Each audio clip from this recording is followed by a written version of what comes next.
مرکز مطبوعات وزارت کارهای داخلی تاجیکستان روز 18 ینور سال 2023 از آشکار شدن دو حالت قصداً رسانیدن ضرر وزنی به سلامتی خبر داد. از جمله نسبت به مرد 46 ساله ساکن شهر اسفاره بر اساس قسم دوم ماده 112 کودکس جنایتی جمهوری تاجیکستان با عین اتهام قصداً رسانیدن ضرر وزنی به سلامتی پرونده جنایتی گشودند.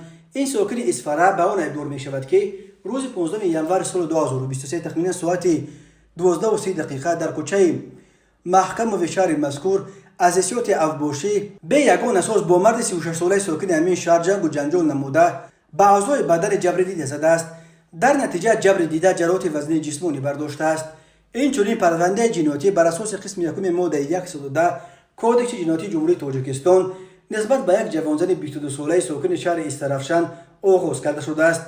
خود این جوانزن برای شرح قضیه دسترس نیست، ولی بنا به فرضیه وزارت کارهای داخلی او شب 4 ینور سال 2023 تقریبا ساعت 19:30 در خانه استقامتی مرد 27 ساله ساکن شهر مذکور قرار داشته بنابر به میان آمدن مناسبت آشتی‌ناپذیری اویلوی بحث و مناظره نموده با استفاده از کارد خواجگی به قفس سینه جبر دیده زده است.